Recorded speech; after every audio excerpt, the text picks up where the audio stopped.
दोस्तों, आओ करें तैयारी में आपका स्वागत है। दोस्तों, आज की वीडियो में हम करेंगे एडुटेरिया का टेस्ट नंबर 5। ये जो टेस्ट है वो बीपीएससी 69 प्रीलिम्स के लिए है जो 2023 में होने वाला है। देखिए, इस टेस्ट में टोटल 150 क्वेश्चंस होंगे पूरा। तो ये वीडियो होगी जो थोड़ी लंबी होगी, तो प्लीज़ आप घबराइएगा नहीं, लास्ट तक देखिएगा। और इसमें बहुत ही अच्छे क्वेश्चंस को कवर किया गया है। बहुत ही अच्छे क्वेश्चंस हैं हिस्ट्री के, ज्योग्राफी के, पॉलिटी के, साइंस के और करंट के, बिहार स्पेशल के, सभी प्रश्नों को शामिल किया गया है। और बहुत ही अच्छे क्वेश्चंस हैं जो आप देखेंगे कि मोस्टली एग्जाम में वो पूछे जाते हैं।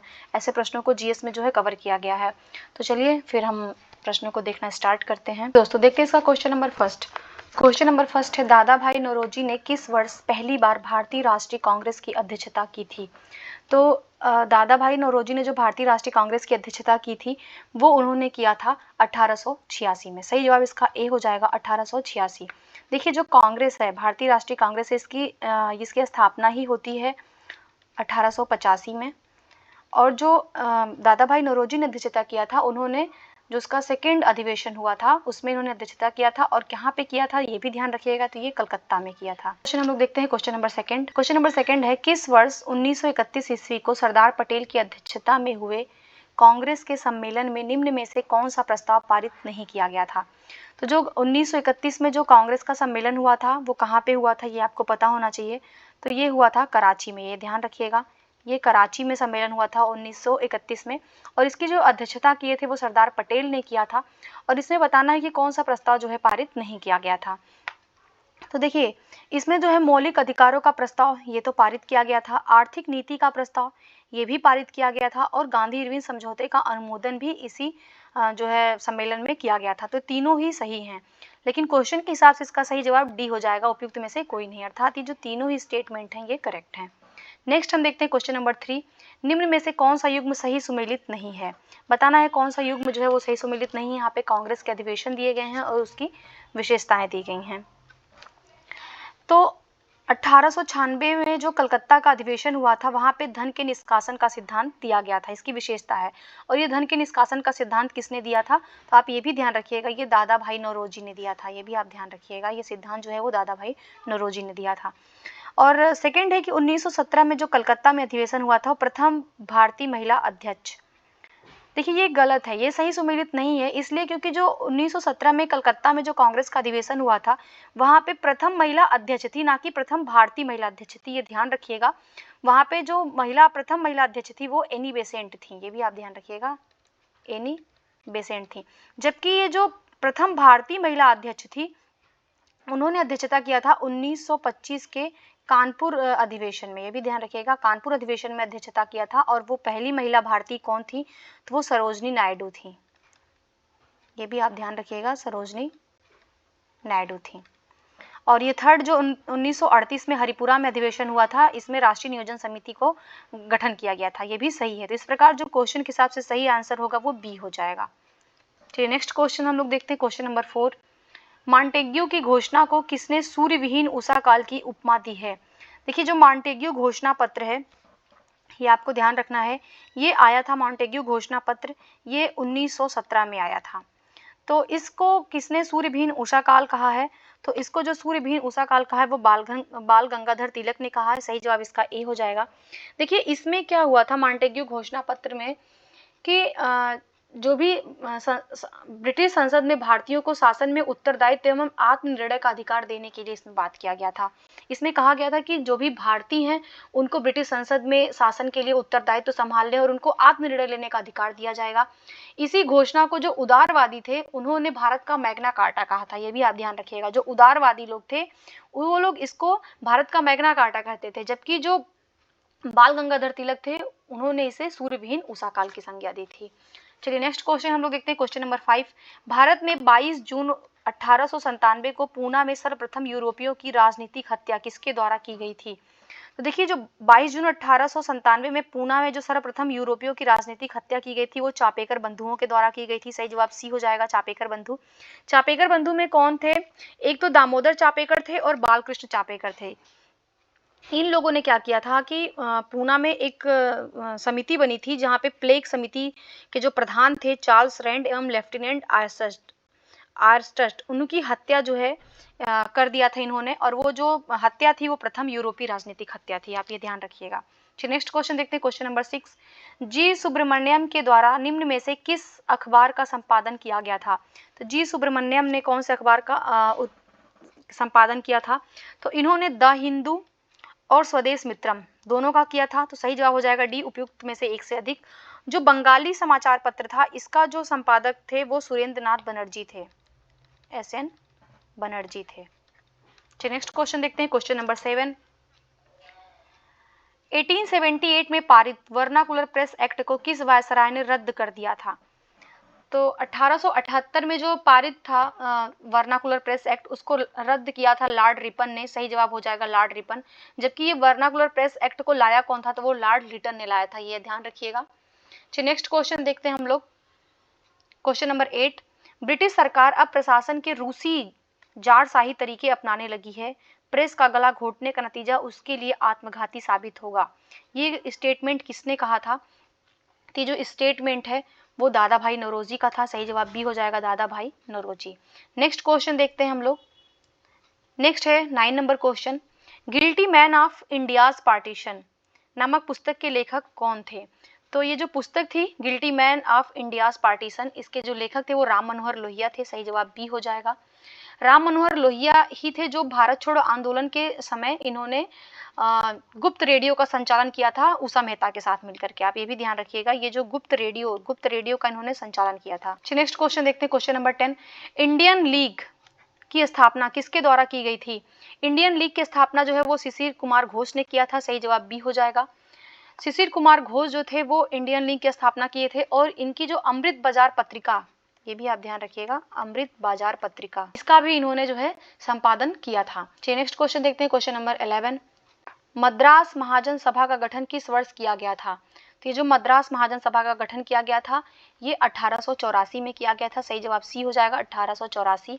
और इसका गठन किसने किया था? तो सुब्रमण्यम अय्यर, आनंद चार्लू और MV राघवाचारी, और थर्ड थे MB राघवाचारी। इन 3 लोगों ने मिलकर जो है मद्रास महाजन सभा का गठन किया था। नेक्स्ट हम देखते हैं 12 नंबर क्वेश्चन। निम्नलिखित में से कौन सा युग्म जो है वो सुमेलित नहीं है, ये बताना है। यहाँ पे संगठन दिए गए हैं और उस संगठन के संस्थापक दिए गए हैं। तो Bombay presidency association, Bombay presidency association का गठन फिरोज शाह मेहता ने किया था, ये बिल्कुल सही सुमेलित है। पूना सार्वजनिक सभा का गठन गोपाल कृष्ण गोखले ने नहीं किया था, ये ध्यान रखिएगा, गलत है, बल्कि जस्टिस रनाडे ने किया था। जस्टिस रनाडे ने किया था पूना सार्वजनिक सभा का गठन। तो सही जवाब बी हो जाएगा, बी जो है वो सुमेलित नहीं है। और इंडियन एसोसिएशन का गठन सुरेंद्र नाथ बनर्जी ने किया था। नेक्स्ट क्वेश्चन देखते हैं, क्वेश्चन नंबर 13। स्वदेशी और बहिष्कार आंदोलन, स्वदेशी और बहिष्कार आंदोलन के दौरान अपनाए गए संघर्ष के तरीकों पर विचार कीजिए। जो स्वदेशी और बहिष्कार आंदोलन प्रारंभ हुआ था उस समय जो है समितियों का गठन किया गया था, परंपरागत और लोकप्रिय उत्सव का उपयोग किया गया था, और राष्ट्रीय शिक्षा कार्यक्रम, ये तीनों ही कार्यक्रम जो है ये चलाए गए थे और ये तरीके अपनाए गए थे। तो इसका जो सही जवाब होगा वो डी हो जाएगा, उपयुक्त में से एक से अधिक। नेक्स्ट हम देखते हैं क्वेश्चन नंबर 14। नीचे दिए गए घटनाक्रमों पर विचार कीजिए तथा दिए गए कूट का प्रयोग कर कालानुक्रम में व्यवस्थित करना है आपको। पहला है बंगाल विभाजन, दूसरा है केंद्र सरकार की राजधानी का कलकत्ता से दिल्ली स्थानांतरण, और तीसरा है कांग्रेस का विभाजन। देखिए जो बंगाल विभाजन हुआ था, ये बंगाल विभाजन हुआ था 1905 में, और जो केंद्र सरकार ने राजधानी को कलकत्ता से दिल्ली स्थानांतरित किया था वो उन्होंने किया था 1911 में। और जो कांग्रेस का विभाजन हुआ था, तो जो कांग्रेस का विभाजन हुआ था वो 1907 में हुआ था, जिसको हम लोग सूरत अधिवेशन भी कहते हैं। और जो मुस्लिम लीग का गठन हुआ था वो 1906 में हुआ था। इस प्रकार जो सही जवाब हो जाएगा वो बी हो जाएगा, 1432। नेक्स्ट हम लोग देखते हैं क्वेश्चन नंबर 15। सुरेंद्र नाथ बनर्जी के द्वारा निम्नलिखित में से किस संस्था का गठन किया गया था? तो सुरेंद्र नाथ बनर्जी ने कौन सी संस्था का गठन किया था, अभी हमने पीछे देखा। तो इन्होंने इंडियन एसोसिएशन का गठन किया था। सही जवाब सी हो जाएगा, इंडियन एसोसिएशन। क्वेश्चन नंबर 16 है 1907 को कांग्रेस के सूरत अधिवेशन में उदारवादियों और उग्रवादियों को 2 भागों में विभाजित हो जाने का क्या कारण था? देखिए जो 1907 में सूरत अधिवेशन हुआ था वहां पे जो कांग्रेस थी वो 2 दलों में बढ़ जाती है, एक उदारवादी का दल हो जाता है और एक उग्रवादियों का दल हो जाता है। तो इसमें क्या कारण था कि ये लोग जो है विभाजित हो गए थे? तो इसका जो कारण था वो पहला है आंदोलन के उद्देश्य पर मतभेद था, ये बिल्कुल सही है ये भी। और सेकंड था उदारवादी कांग्रेस नेताओं की नीतियां, ये भी सही है। और थर्ड है बहिष्कार की नीति के इस्तेमाल पर मतभेद। तो ये तीनों ही स्टेटमेंट है जो सही है, इसलिए सही जवाब डी हो जाएगा उपयुक्त में से एक से अधिक। नेक्स्ट क्वेश्चन देखते हैं हम लोग, क्वेश्चन नंबर 17। गांधी इरविन समझौते के संदर्भ में नीचे दिए गए कथनों पर विचार करना है और असत्य कथन बताना है। तो जो गांधी इरविन समझौता हुआ था, गांधी इरविन समझौता हुआ था मार्च 1931 में, ध्यान रखिएगा, गांधी इरविन समझौता मार्च 1931 में हुआ था। तो इसका पहला स्टेटमेंट है, गांधी इरविन समझौते के तहत कांग्रेस ने सविनय अवज्ञा आंदोलन को स्थगित किया था, ये बिल्कुल सही है। और सेकंड है, कांग्रेस ने द्वितीय गोलमेज सम्मेलन में भाग लिया था, ये भी सही है।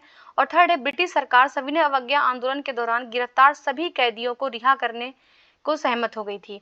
देखिए, ये सभी कैदियों को रिहा करने पे सहमत नहीं हुई थी, ये ध्यान रखिएगा। यहाँ पे सिर्फ उन्हीं को रिहा करने पे सहमत हुई थी जो लोग उस समय अहिंसक रहे थे, उन्हीं को ही बोला था कि हम रिहा करेंगे, ना कि सभी कैदियों को। तो इसलिए जो इसका थर्ड नंबर स्टेटमेंट है वो गलत हो जाएगा, तो सही जवाब इसका सी हो जाएगा। नेक्स्ट हम देखते हैं क्वेश्चन नंबर 18। निम्नलिखित में से किस स्थान पर भारत छोड़ो आंदोलन के दौरान समानांतर सरकार का गठन नहीं किया गया था? तो जब भी भारत छोड़ो आंदोलन हुआ था 1942 में, उस समय पे क्या हुआ था कि कई जगहों पे समानांतर सरकार स्थापित हो गई थी। तो कहाँ कहाँ पे ये सरकार स्थापित हुई थी ये जान लीजिए। तो उत्तर प्रदेश के बलिया में हुई थी, ये सही है, ये यूपी के बलिया में हुआ था।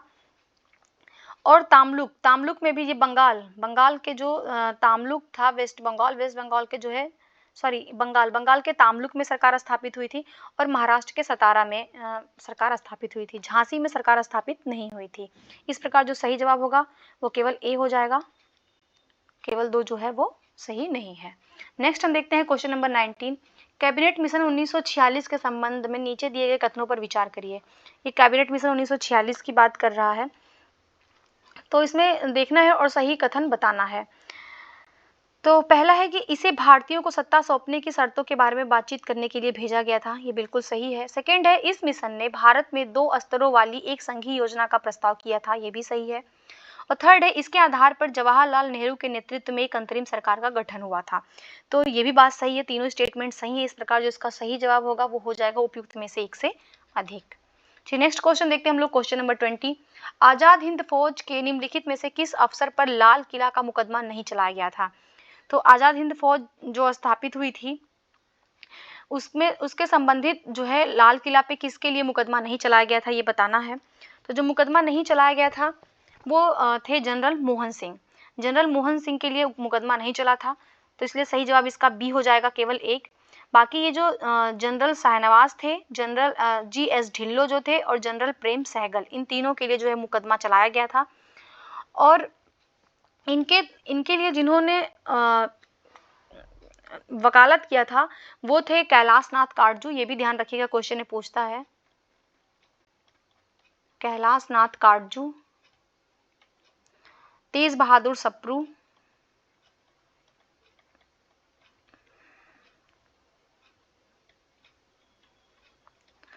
और थे भूला भाई देसाई, और थे जवाहरलाल नेहरू। इन लोगों ने इनके लिए क्या किया था, वकालत किया था, ये भी आप ध्यान रखिएगा। नेक्स्ट हम देखते हैं क्वेश्चन, नेक्स्ट है क्वेश्चन नंबर 21। 18 फरवरी 1946 की शाही नौसेना विद्रोह का प्रारंभ किस स्थान पे हुआ था? तो ये शाही नौसेना का जो विद्रोह हुआ था वो 18 फरवरी 1946 को हुआ था, और इसका जो प्रारंभ हुआ था वो बम्बई से हुआ था। सही जवाब इसका ए हो जाएगा, बम्बई। और ये जो शाही नौसेना हुआ था, इसका जो शाही नौसेना विद्रोह हुआ था, इसका कारण था कि उस समय जो नौसैनिक प्रशिक्षण पोत था NS तलवार, उसका नाम था NS तलवार। NS तलवार के जो नौसैनिक थे उनके लिए क्या हुआ था, खराब भोजन, कम वेतन, नस्ली अपमान एवं जो प्रतिशोध का रवैया था, इन सारी चीजों को लेकर के उन्होंने जो है विद्रोह प्रारंभ किया था। नेक्स्ट क्वेश्चन हम लोग देखते हैं, क्वेश्चन नंबर 22। किस तिथि की मध्य रात्रि को रावी नदी के तट पर जवाहरलाल नेहरू ने तिरंगा झंडा फहराया तथा स्वतंत्रता की घोषणा का प्रस्ताव पढ़ा था? तो ये हुआ था 31 दिसंबर 1929 को, सही जवाब इसका बी हो जाएगा। 31 दिसंबर 1929 की जो मध्य रात्रि को जवाहरलाल नेहरू ने रावी नदी के तट पर तिरंगा झंडा फहराया और उन्होंने स्वतंत्रता की घोषणा का प्रस्ताव पढ़ा, और इसी समय उन्होंने कहा कि जो देश है वो 26 जनवरी 1930 को संपूर्ण देश में जो है स्वतंत्रता दिवस मनाए जाने की उन्होंने घोषणा किया था। नेक्स्ट हम लोग क्वेश्चन देखते हैं, question number 23। Independent labour party की स्थापना निम्नलिखित में से किसने किया था? तो जो इंडिपेंडेंट लेबर पार्टी थी, इसकी स्थापना बी.आर. अम्बेडकर ने किया था। सही जवाब इसका बी हो जाएगा। इन्होंने इसकी स्थापना किया था 1936 में। आप ये भी ध्यान रखिएगा, 1936 में बी.आर. अम्बेडकर ने इसकी स्थापना किया था। चलिए नेक्स्ट क्वेश्चन देखते हैं हम लोग, क्वेश्चन नंबर 24। राम प्रसाद बिस्मिल और अशफाक उल्ला खां को फांसी किस षड्यंत्र केस में दी गई थी? तो राम प्रसाद बिस्मिल और अशफाक उल्ला खां, इनके सहित 4 और भी लोग थे जिनको फांसी दी गई थी। वो काकोड़ी षड्यंत्र केस था। सही जवाब हो जाएगा ए, काकोड़ी षड्यंत्र केस। और ये हुआ था अगस्त 1925 में। ये भी आप ध्यान रखिएगा, इसका टाइम भी। अभी सरकार ने क्या किया है, जो काकोड़ी षड्यंत्र केस है इसका नाम बदल करके काकोरी ट्रेन एक्शन कर दिया है। तो ये भी आप ध्यान रखिएगा, इसका नाम काकोरी ट्रेन एक्शन कर दिया गया है। नेक्स्ट हम लोग क्वेश्चन देखते हैं, क्वेश्चन नंबर 25। असहयोग आंदोलन को औपचारिक तौर पर किस स्थान पर स्थगित कर दिया गया था? ये जो असहयोग आंदोलन को स्थगित किया गया था, ये डेट था 5 फरवरी 1922। ये ध्यान रखिएगा। और इसी समय क्या होता है, असहयोग आंदोलन के दौरान ही चौरी चौरा कांड होता है। इससे दुखी होकर के जो गांधी जी थे, उन्होंने 12 फरवरी 1922 को बारदोली में हुए कांग्रेस के अधिवेशन में गांधी जी जो है असहयोग आंदोलन को स्थगित करने की बात करते हैं। चलिए नेक्स्ट क्वेश्चन देखते हैं हम लोग, क्वेश्चन नंबर 26। भारतीय स्वतंत्रता अधिनियम ब्रिटिश संसद द्वारा कब पारित किया गया था? तो भारतीय स्वतंत्रता अधिनियम जो था वो ब्रिटिश संसद के द्वारा 18 जुलाई 1947 को पास किया गया था। सही जवाब ए हो जाएगा। ये जो विधेयक था, ये विधेयक लाया गया था 4 जुलाई 1947 को। 4 जुलाई 1947 को ये विधेयक लाया गया था और ये ब्रिटिश संसद में पेश हुआ था। ब्रिटिश संसद में ये पेश हुआ था और इसको 18 जुलाई 1947 को पास किया गया था। नेक्स्ट है 27 नंबर क्वेश्चन। भारत छोड़ो आंदोलन का प्रस्ताव का आलेख किसने लिखा था? तो ये आलेख लिखा था महात्मा गांधी ने। महात्मा गांधी ने जो है वो नेहरू व आजाद के सहयोग से इसको लिखा था और ये प्रस्ताव पेश किया था जवाहरलाल नेहरू ने। तो इसलिए इसका सही जवाब बी हो जाएगा। नेक्स्ट हम देखते हैं क्वेश्चन नंबर 28। निम्नलिखित में से किसने कहा था कि कांग्रेस केवल विशिष्ट वर्ग सूक्ष्म जनसंख्या का ही प्रतिनिधित्व करती है? तो ये कहा था लॉर्ड डफरिन ने। सही जवाब हो जाएगा सी, लॉर्ड डफरिन ने ये कहा था। और कांग्रेस की स्थापना के समय भी जो वायसराय था वो लॉर्ड डफरिन था। आप ये भी याद रखिएगा। चलिए नेक्स्ट क्वेश्चन देखते हैं, क्वेश्चन नंबर 29। भारत माता सोसाइटी नामक क्रांतिकारी संस्था का गठन किसने किया था? तो ये जो भारत माता सोसाइटी संस्था थी, ये क्रांतिकारी संस्था थी और इसका जो गठन किया था वो अजीत सिंह एवं अंबा प्रसाद ने किया था। अंबा प्रसाद और अजीत सिंह ने किया था। इस प्रकार सही जवाब इसका डी हो जाएगा, उपयुक्त में से एक से अधिक। नेक्स्ट क्वेश्चन देखते हैं हम लोग, क्वेश्चन नंबर 30। जनवरी 1923 में स्वराज पार्टी की स्थापना किस स्थान पर की गई थी? तो ये जो स्वराज पार्टी की स्थापना है जो 1923 में हुई थी, इसको सी.आर. दास और मोतीलाल नेहरू ने किया था। सी.आर. दास व मोतीलाल नेहरू ने किया था और यह स्थापना हुआ था इलाहाबाद में। तो सही जवाब इसमें तो है नहीं, तो सही जवाब हो जाएगा डी, उपयुक्त में से कोई नहीं, क्योंकि इसकी जो स्थापना हुई थी वो इलाहाबाद में हुई थी। नेक्स्ट क्वेश्चन देखते हैं हम लोग, क्वेश्चन नंबर 31 नंबर का। 1861 के भारतीय परिषद अधिनियम के संदर्भ में कथनों पर विचार कीजिए। पहला है, इस अधिनियम के में गवर्नर जनरल की परिषद में 6 से 12 सदस्यों की वृद्धि की गई, जिसका कार्यकाल 2 वर्ष निर्धारित किया गया। सेकंड है, इस अधिनियम में उपबंध किया गया कि भारतीय विधानमंडल द्वारा पारित प्रत्येक प्रस्ताव पर सपरिषद भारत सचिव के माध्यम से महारानी की स्वीकृति आवश्यक होगी। देखिए दोनों ही स्टेटमेंट सही हैं, आप ये ध्यान रखिएगा। इसमें हुआ क्या कि जो गवर्नर जनरल की परिषद थी उसमें जो 6 सदस्य थे उनको बढ़ा करके 6 से 12 कर दिया गया और उनका जो कार्यकाल है वो 2 वर्ष तक निर्धारित कर दिया गया। और सेकंड ये किया गया कि जो विधानमंडल के द्वारा जो भी प्रस्ताव पारित किया जाएगा वो महारानी के पास जाएगा और उनकी स्वीकृति देने के बाद ही वो लागू होगा। तो इस प्रकार ये दोनों स्टेटमेंट सही है, तो इसका सही जवाब सी हो जाएगा। 1 और 2 दोनों जो है वो सही हैं। नेक्स्ट हम देखते हैं 32 नंबर क्वेश्चन। 32 नंबर क्वेश्चन है, प्रस्तावना में वर्णित संपूर्ण प्रभुत्व संपन्न शब्द से क्या अभिप्राय है? तो ये है, पहला है ऐसी व्यवस्था जहां भारतवर्ष किसी भी आंतरिक अथवा बाह्य सत्ता से पूर्ण रूप से स्वतंत्र हो। देखिए यही इसका सही जवाब है, सही जवाब ए हो जाएगा। जो संपूर्ण प्रभुत्व संपन्न होता है, उसका मतलब ही होता है कि भारत जो है वो अपने आंतरिक तथा बाह्य मामलों में किसी विदेशी शक्ति या सत्ता के अधीन नहीं है। वह अपनी आंतरिक एवं बाह्य विदेश नीति स्वयं निर्धारित करेगा और किसी भी राष्ट्र के साथ उसको मित्रता रखना है या नहीं रखना है, ये भारत खुद ही इसका निर्णय करेगा। चलिए नेक्स्ट क्वेश्चन देखते हैं हम लोग, क्वेश्चन नंबर 33। समता संबंधी अधिकारों के बावजूद राज्य को निम्नलिखित में से किस वर्ग के संबंध में विशेष प्रावधान करने की शक्ति प्राप्त है?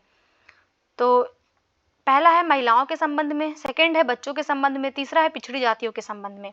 देखिए इसका जो सही जवाब होगा वो डी हो जाएगा, उपयुक्त एक से अधिक। देखिए जो समता संबंधी अधिकार दिए गए हैं आर्टिकल 14 से 18, तो जो समता संबंधी अधिकार है कि सभी लोग समान होंगे, उसके बावजूद भी जो 14 से 18 के बीच जो आर्टिकल दिया गया है, आर्टिकल है जैसे एग्जाम्पल आप देख लीजिए 16(4) के तहत क्या है कि संसद को हमारे ये अधिकार है कि वो जो भी समाज के जो पिछड़े लोग हैं, जैसे या फिर जैसे महिलाएं हो गई, बच्चे हो गए या पिछड़ी जातियां हो गई, उनके उत्थान के लिए वो कोई भी नीति बना सकता है। चलिए नेक्स्ट क्वेश्चन देखते हैं हम लोग, क्वेश्चन नंबर 34। भारतीय संविधान के अनुच्छेद 51 में अंतर्राष्ट्रीय शांति और सुरक्षा को बढ़ावा देने हेतु राज्य द्वारा कौन से प्रयास किए जाने का उल्लेख है? सबसे पहले तो आप ये ध्यान रखिएगा कि जो अनुच्छेद 51 है, अनुच्छेद 51 में अंतर्राष्ट्रीय शांति और सुरक्षा को बढ़ाने की बात की गई है और इसके लिए राज्य के द्वारा क्या प्रयास किया जा सकता है? तो पहला है इसमें कि राष्ट्रों के बीच न्यायसंगत और सम्मानपूर्ण संबंधों को बनाए रखने का। सेकेंड है अंतर्राष्ट्रीय विवादों को मध्यस्थता द्वारा निपटाने के लिए प्रोत्साहन देने का। और थर्ड है संगठित लोगों के एक दूसरे से व्यवहारों को अंतर्राष्ट्रीय विधि और संधि बाध्यताओं के प्रति आदर बढ़ाने का।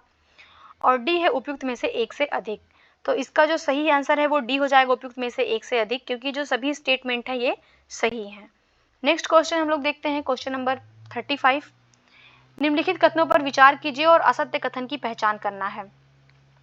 तो पहला है राष्ट्रपति अपना त्यागपत्र कार्यकाल समाप्ति से पूर्व उपराष्ट्रपति को दे सकता है। तो बिल्कुल सही बात है, जो राष्ट्रपति है वो अपना त्यागपत्र उपराष्ट्रपति को देगा। सेकेंड है मृत्यु, त्यागपत्र या पद से हटाए जाने की स्थिति में उपराष्ट्रपति राष्ट्रपति के पद पर तब तक काम करता है जब तक नए राष्ट्रपति का चुनाव ना हो जाए। ये भी बात बिल्कुल सही है।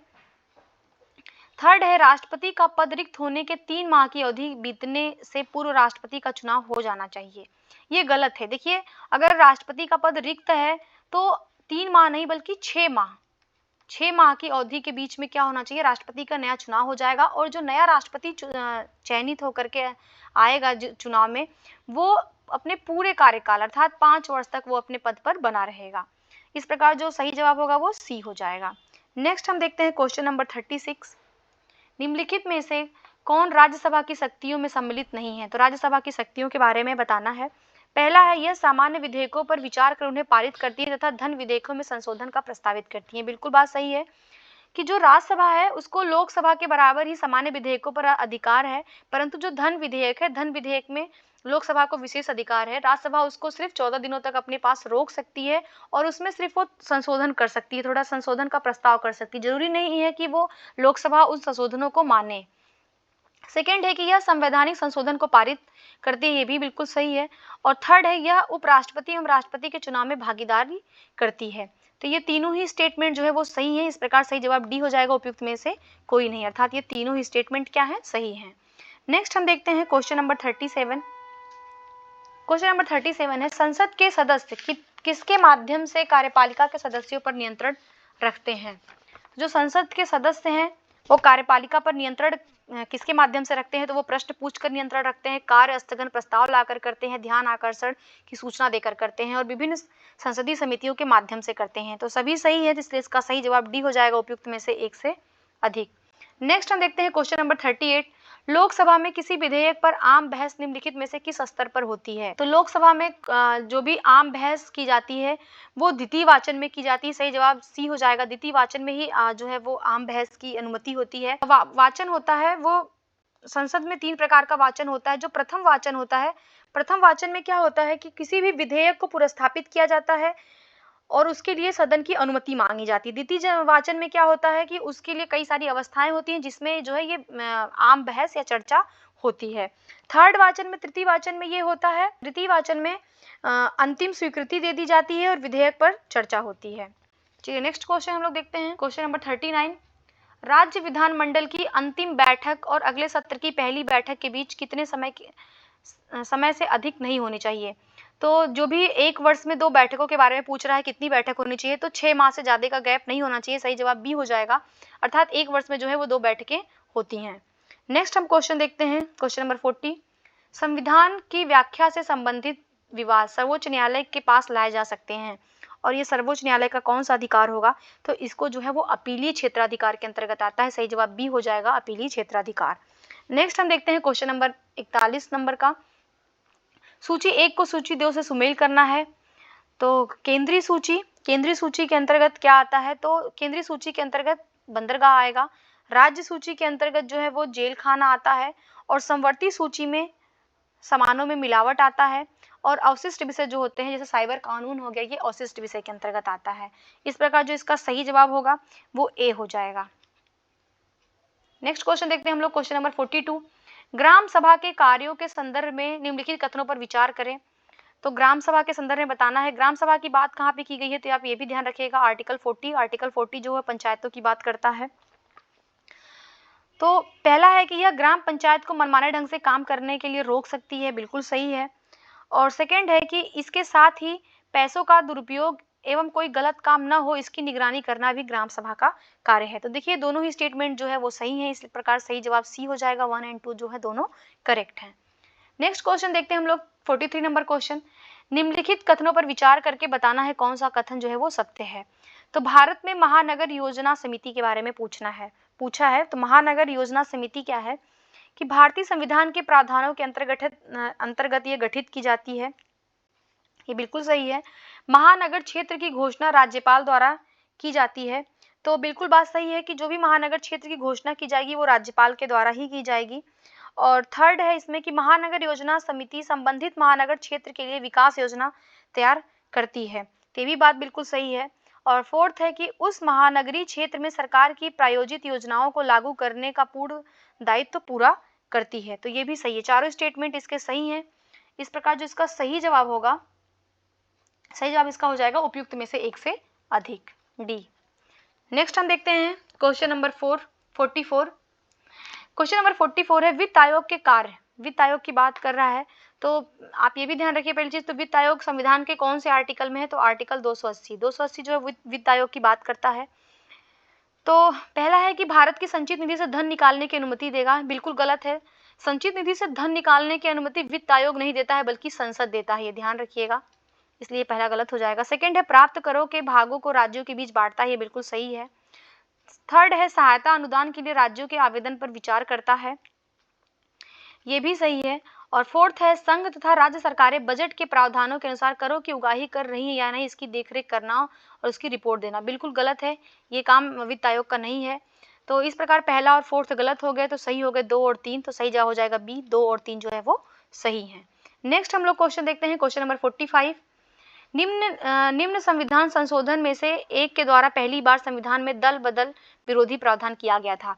ये जो दल बदल विरोधी प्रावधान किया गया था, ये किया गया था 52वां संविधान संशोधन के द्वारा। 52वां संविधान संशोधन जो हुआ था, और ये हुआ था 1985 में। तो ऑप्शन में ना होने की वजह से सही जवाब इसका डी हो जाएगा, उपयुक्त में से कोई नहीं। आप ये ध्यान रखिएगा, जो दल बदल विरोधी कानून आया था वो 52वां संविधान संशोधन था जो 1985 में आया था। नेक्स्ट हम देखते हैं क्वेश्चन नंबर 46। यूकाटन चैनल किन 2 देशों के बीच स्थित है। जो यूकाटन चैनल है वो कौन से दो देशों के बीच स्थित है, तो मैक्सिको और क्यूबा के बीच स्थित है। सही जवाब ए हो जाएगा, मैक्सिको और क्यूबा के बीच स्थित है। नेक्स्ट क्वेश्चन देखते हैं, क्वेश्चन नंबर 47।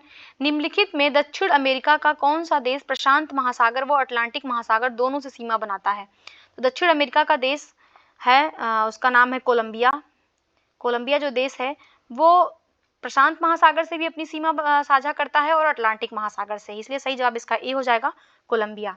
कोलंबिया की राजधानी क्या है, आप ये भी ध्यान रखिएगा, कोलंबिया की राजधानी जो है वो बोगोटा है, इसकी राजधानी जो है वो बोगोटा है।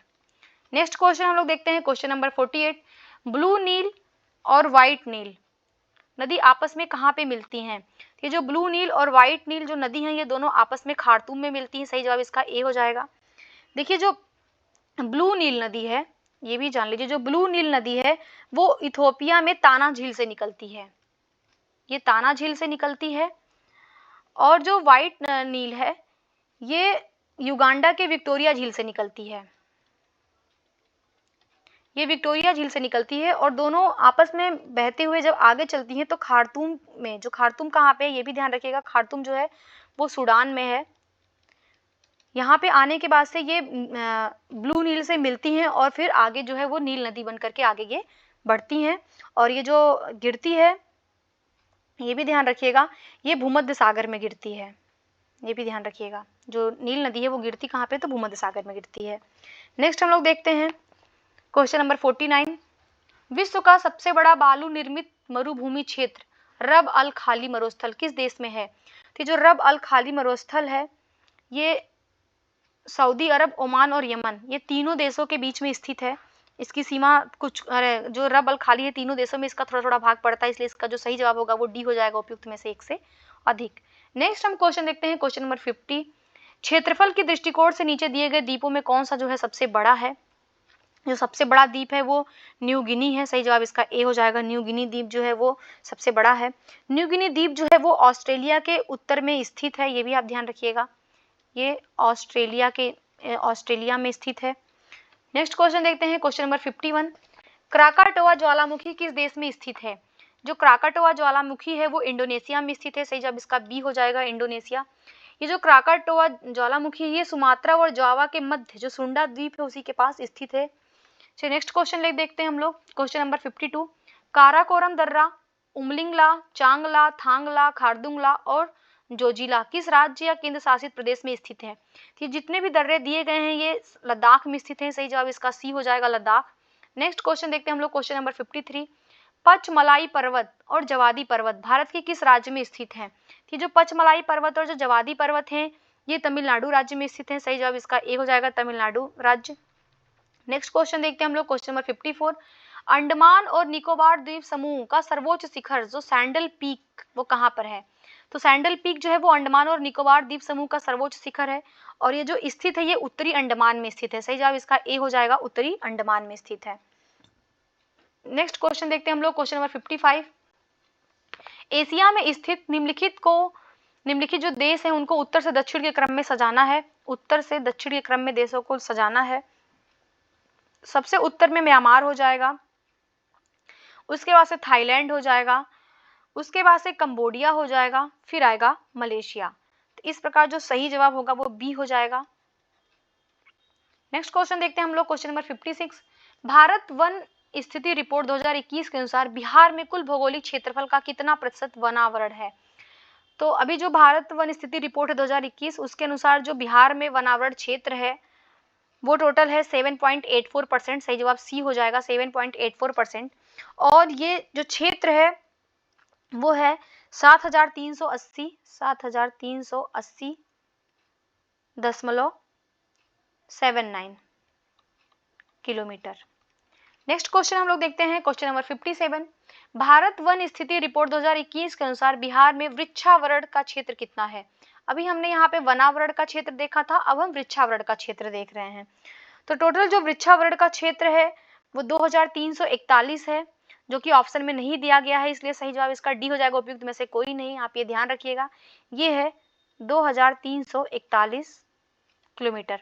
ये टोटल परसेंटेज में 2.48% है, ये भी आप ध्यान रखिएगा, 2.48% है। नेक्स्ट क्वेश्चन देखते हैं हम लोग क्वेश्चन नंबर 58।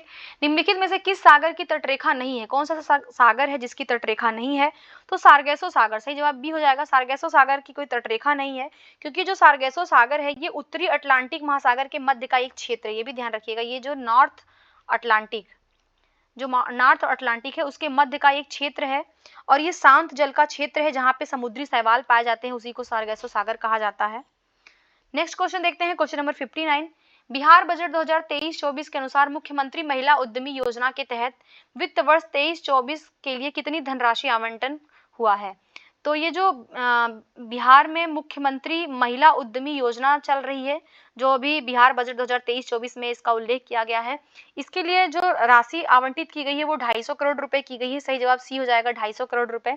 इस योजना के तहत क्या होगा कि जो भी महिलाएं होंगी उनको सरकार की तरफ से 10 लाख, सरकार की तरफ से इनको 10 लाख रुपए तक का ऋण दिया जाएगा, जिसमें 5 लाख रुपए जो होगा वो ब्याज मुक्त होगा। इस पे 5 लाख रुपए पे कोई भी ब्याज नहीं लिया जाएगा।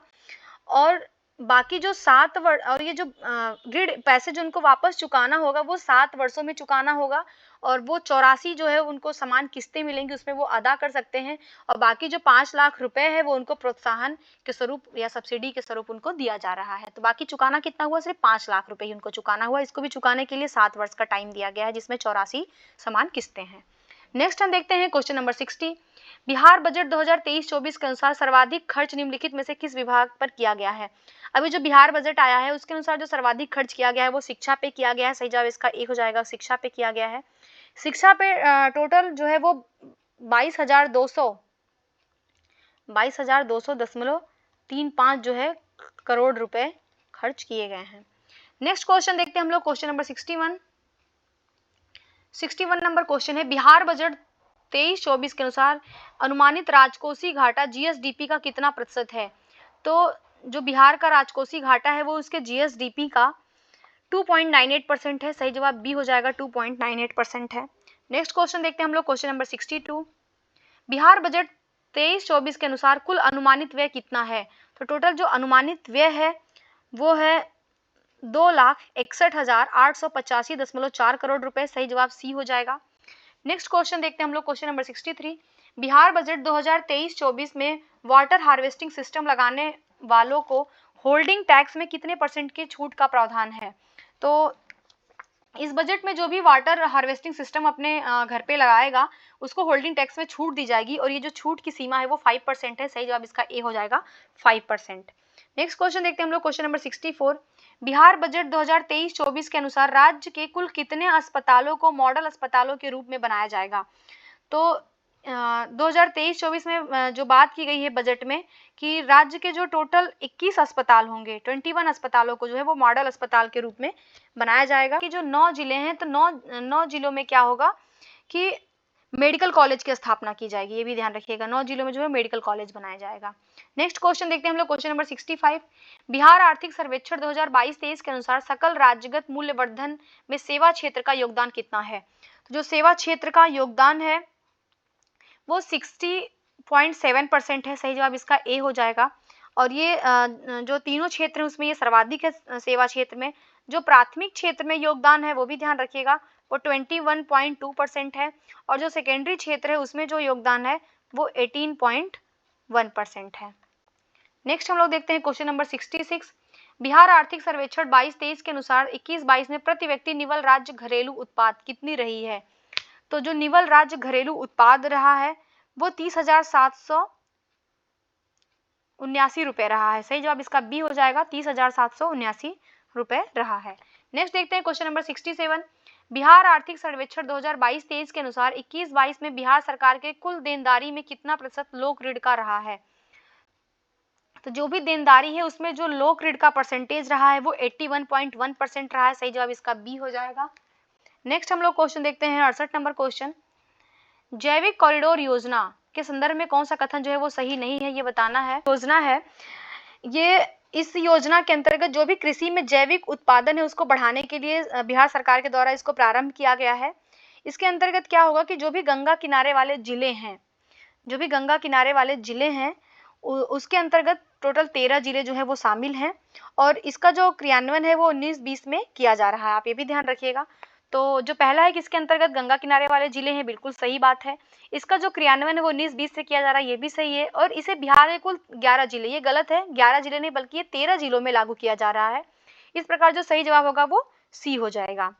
नेक्स्ट क्वेश्चन देखते हैं हम लोग, क्वेश्चन नंबर 69। बिहार आर्थिक सर्वेक्षण 22-23 के अनुसार पिछले 5 वर्षों के दौरान 17-18 से लेकर के 21-22 कृषि और संबंध क्षेत्र में कितने प्रतिशत की वृद्धि हुई है। तो जो वृद्धि हुई टोटल वो 5% की हुई है। सही जवाब इसका सी हो जाएगा, 5% की वृद्धि हुई है। नेक्स्ट क्वेश्चन देखते हैं हम लोग, क्वेश्चन नंबर 70। बिहार आर्थिक सर्वेक्षण 22-23 के अनुसार किस राज्य की अर्थव्यवस्था भारत में तेजी से बढ़ने वाली अर्थव्यवस्था है? तो देखिए, जो बिहार आर्थिक सर्वेक्षण के अनुसार जो अर्थव्यवस्था भारत में सबसे तेजी से बढ़ रही है वो आंध्र प्रदेश की अर्थव्यवस्था है। सही जवाब बी हो जाएगा। नंबर 1 पे आंध्र प्रदेश है, सेकंड पे जो है वो राजस्थान है और थर्ड पे जो है वो बिहार है। नेक्स्ट हम लोग देखते हैं 71 नंबर क्वेश्चन, नील हरित शैवाल में प्रकाश संश्लेषण की क्रिया होती है। तो ये जो ब्लू ग्रीन एल्गी होता है उसमें जो प्रकाश संश्लेषण की क्रिया होती है वो उनकी आंतरिक झिल्लियों के द्वारा होती है। सही जवाब डी हो जाएगा।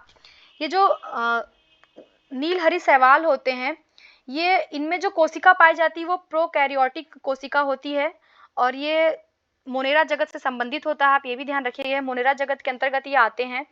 और इनमें क्या होता है कि गोल्जी काय हो गया, इंडोप्लाज्मिक रेटिकुलम हो गया, लाइसोसोम हो गया, हरित लवक हो गया, माइटोकांड्रिया इत्यादि ये नहीं पाए जाते हैं। इसी वजह से इसमें लाइसोसोम नहीं पाया जाता है, फिर भी ये जो है वो प्रकाश संश्लेषण करते हैं, इसीलिए ये स्वपोषी भी कहे जाते हैं।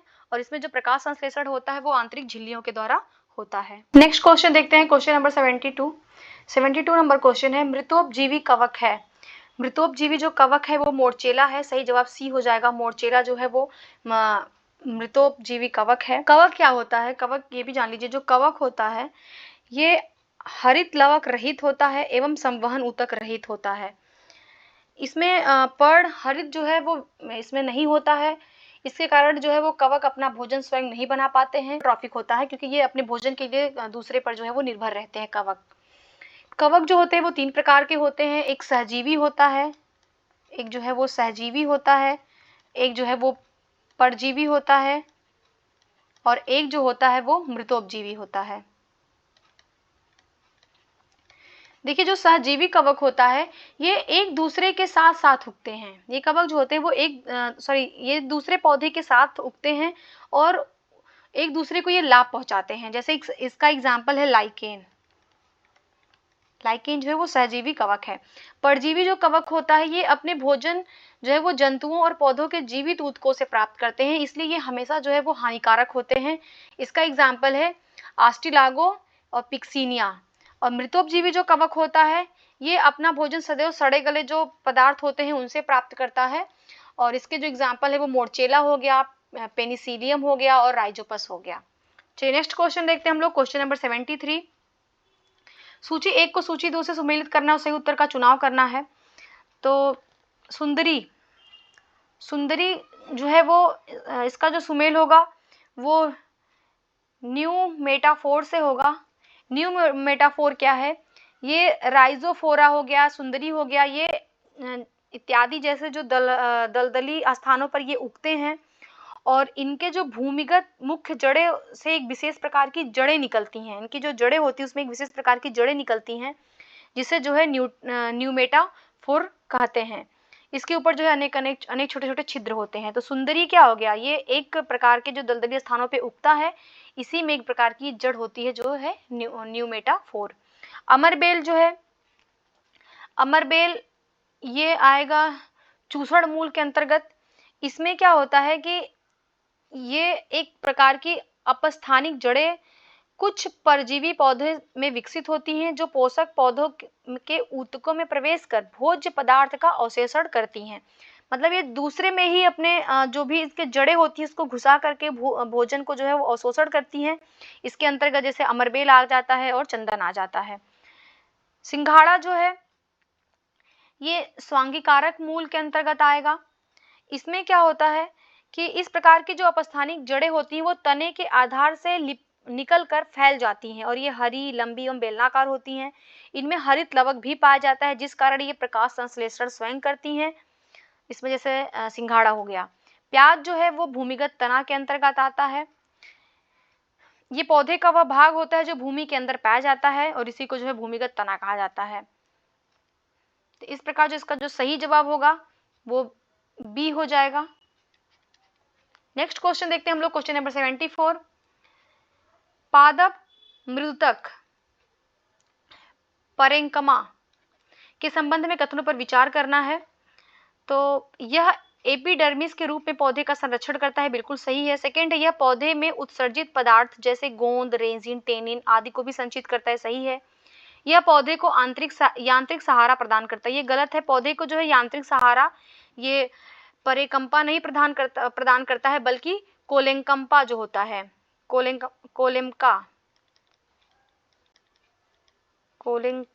कोलेम्का जो होता है ये प्रदान करता है। तो इस प्रकार जो 3 वो गलत हो जाएगा, सही जवाब इसका 1 और 2 हो जाएगा, ए इसका करेक्ट है। नेक्स्ट हम लोग देखते हैं क्वेश्चन। नेक्स्ट है question number 75, indole acetic acid निम्न में से किस हार्मोन का उदाहरण है? तो ये जो है वो ऑक्सिन का उदाहरण है, सही जवाब इसका ए हो जाएगा, ऑक्सिन।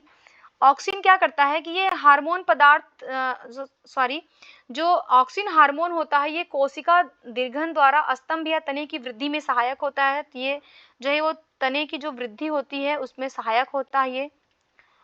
और ऑक्सिन जो है वो जड़ों की वृद्धि को भी नियंत्रित करता है और ये बीज रहित फलों के उत्पादन में भी सहायता प्रदान करता है। जिबेरेलिन जो हार्मोन होता है ये पौधे में बीज की जो सुसुप्ता अवस्था होती है उसको भंग कर उन्हें अंकुरित होने का काम करता है। तो ये पौधों में जो है वो अंकुरण के लिए जिम्मेदार होता है और ये भी बीज रहित फलों में जो है सहायता करता है, जो फल जो बीज रहित होते हैं उनके उत्पादन में। साइटोकाइनिन जो होता है ये हार्मोन कोशिका विभाजन के लिए आवश्यक है, ये कोशिका विभाजन के लिए आवश्यक है। और जो एब्सिसिक अम्ल है ये जो है ये पौधों की वृद्धि को रोकता है, ये वृद्धि में अवरोध उत्पन्न करता है। चलिए नेक्स्ट क्वेश्चन देखते हैं हम लोग, क्वेश्चन नंबर 76, प्राणी संपोषण के महत्वपूर्ण चरणों का शुरू से अंत तक का क्रम कौन सा होगा? तो जो प्राणी संपोषण होता है इसका जो क्रम होगा वो सी इसका सही जवाब है। अंतर्ग्रहण होगा, फिर पाचन होगा, फिर अवशोषण होगा, फिर स्वांगीकरण होगा, फिर बहिष्करण होगा। अंतर्ग्रहण में क्या होता है, हम जो भी भोजन को अपने शरीर के भीतर आहार नाल के द्वारा पहुंचाते हैं उसको अंतर्ग्रहण करते हैं। पाचन में जो होता है भोजन जटिल अवयव में टूट जाता है, जो भी पाचक रस और एंजाइम होते हैं वो इसमें सहायता करते हैं इसके घुलनशील बनाने में। और शोषण के द्वारा क्या होता है, जो भी पचा हुआ भोजन होता है वो रक्त की सहायता से कोशिकाओं तक पहुंचता है। और स्वांगीकरण में क्या होता है कि जो पचा हुआ भोजन होता है वो कोशिकाओं में ऊर्जा का निर्माण करता है। और बहिष्करण के द्वारा क्या होता है कि जो भी मल के रूप में अनपचा भोजन होता है वो एनस के द्वारा शरीर से बाहर निकल जाता है। नेक्स्ट हम क्वेश्चन देखते हैं, क्वेश्चन नंबर 77, टोकोफेरॉल किस विटामिन का रासायनिक नाम है? जो टोकोफेरॉल है वो विटामिन ई का रासायनिक नाम है, सही जवाब सी हो जाएगा, विटामिन ई। देखिए विटामिन ए जो है इसका जो रासायनिक नाम है वो रेटिनॉल होता है। और इसकी कमी से ये भी ध्यान रखिएगा, विटामिन ए की कमी से रतौंधी रोग भी हो जाता है। और विटामिन डी का जो रासायनिक नाम है वो कैल्सीफेरॉल है।